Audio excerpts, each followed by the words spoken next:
What's up, everybody? So we're out in the shop, and I know that I named this video "Every Knife Maker Needs to Watch This Video," and it is accurate. So if you're a knife maker and you want to do a Cu-Mai build or Mokume Gane or lots of these different things that involve copper, you should absolutely watch this build video for this one and the next video that we're going to do, because in this video we are going to be making the Mokume Gane cladding to our Cu-Mai knife, and we are going to be doing it a very unconventional way compared to what a lot of people are doing right now. So Cu-Mai builds have become really popular, and what I'm going to be showing you is the easiest way to get a Cu-Mai knife built within these next two videos. So again, in this one, I am making two billets that are going to be the outer cladding to our Cu-Mai, and this is going to be the Mokume Gane part of this build, but the concept that I'm doing in this video is going to be the same concept that I'm going to be doing whenever I make the Cu-Mai knife. So, I'm only going to be using copper 15 and 20, which a lot of people were skeptical about because they didn't think they would compress it the same. So copper, 15 and 20, and baling wire. I'm not going to use a stick welder, an arc welder, a MIG welder, a TIG welder. I'm not going to be using any of the welders. It's purely going to be held together by baling wire. Then we're going to forge it and make this stuff. So whenever I actually do the full-blown Cu-Mai build, where I take this outer cladding that I'm working on today and put it onto the knife with the Mokume Gane, the copper, and then the center cutting steel, all of that will be held together with baling wire as well. So I'm going to show y'all this. Y'all are going to really, hopefully this whole entire process just kind of makes you go, wow, I didn't even think about that. I think it's going to be awesome. I think y'all are going to like it, and I think that y'all are going to, rethink doing a Cu-Mai build now that you'll be able to realize that it is not as daunting as some people would think. So we're going to jump into this. We are going to go ahead and start the Mokume Gane process, get all that done, and then I'm going to talk to you about it afterwards. So let's get into it and let's knock this out. So we got to start off by heating our anvil face. This is going to make sure that those bottom layers forge weld without being too cold and resisting the forge weld. Now, I spend a lot of time while doing this flipping the billet to one side or the other just to make sure that it heats evenly in this forge, and I never let it get under direct flame. We do get it hot enough to forge weld, and all you're doing is just gentle taps, and I'm going to be doing this gentle tap process for a couple of the cycles here.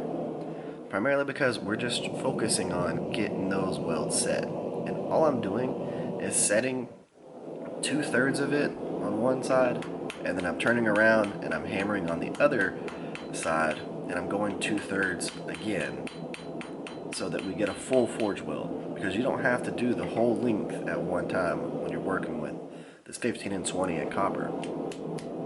I'm showing you, all I'm doing is really gentle taps on this until I start hearing that nice ringing sound, and we know that it is welded together in one piece. And then I'm still going to keep doing the gentle taps, because what you don't want to do is start hammering on this right away really hard, because what you're going to do is you're going to make the copper and the 15 and 20 kind of slide off of each other, and then you'll end up rolling the copper around one side or the 15 and 20 around one side. You don't want to do that. You want to make sure that this is nice and forge welded before you start getting after it. But once you get it forge welded, you're going to go ahead and you're going to clip the baling wire off of this, because at that point it's already welded and you don't really need this anymore. And this baling wire comes off very easily. It does not forge weld to the copper, so it's a very simple process that I think a lot of people should try. And once that's done, that's also going to give a cool little figure area where the baling wire was. It's going to give you an extra little wave through there. I mean, you could have wrapped a ton of baling wire around this and gave it even more interesting look whenever you start grinding layers away. But once we get the baling wire off, we're going to start doing heavier swings and heavier blows on this. And I'm still not really getting after it for a really long time. I'm keeping it hot because I want to make sure that as we're forging this, again, we're not separating any of the layers. Because just like any other thing that you're trying to forge weld, if you start forging it cold, those layers will start popping apart, and you don't want that to happen.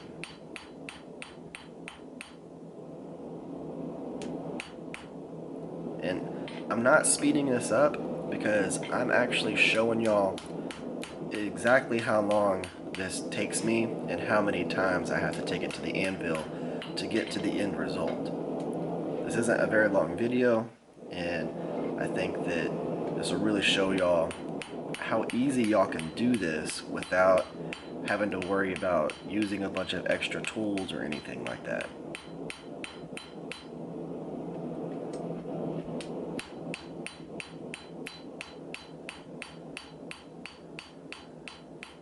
And if you're wondering what I'm using, this is a 2 1/4 rounding hammer, so 2 1/4 pound rounding hammer with a 170 pound Trenton Ajax anvil.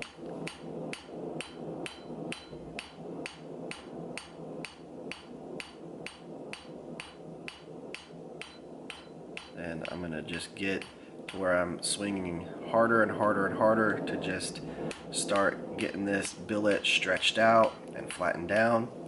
The end result will be a billet that will be about 3/16 of an inch thick.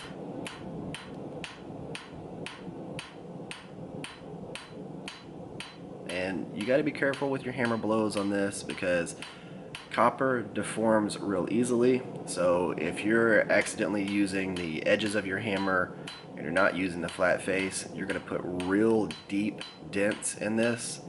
And the goal is to not have to grind out hardly anything, because the more you have to grind to make these flat, the more copper you pull off of it, and it will actually ruin your layer process because you'll be removing layers to be able to get this square and flat to be able to then forge to the actual Cu-Mai build that we're working with.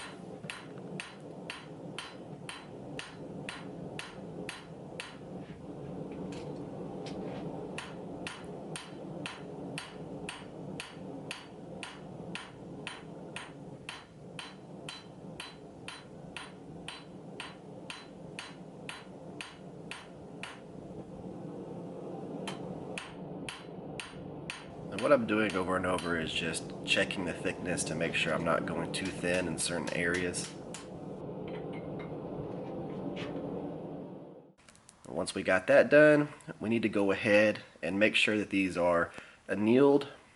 The last thing you want to do is just put it in the forge, pull it out, hammer it, and then let it cool, because it's going to cool too fast and it's going to be hard to drill through this. If it's too hard, you'll go ahead and start burning your drill bit tip because of the amount of holes that we're about to start drilling into this. And what we're doing is we're just drilling through that first layer of copper and into the 15 and 20 on the second layer. And what that's going to do is make it to where the copper is thinner in certain areas, and when you start forging it, it's going to almost create a volcano effect. The 15 and 20 is going to rise up into the hole, and the copper is going to smash down around that, and it's going to leave a cool wave effect all the way around these holes.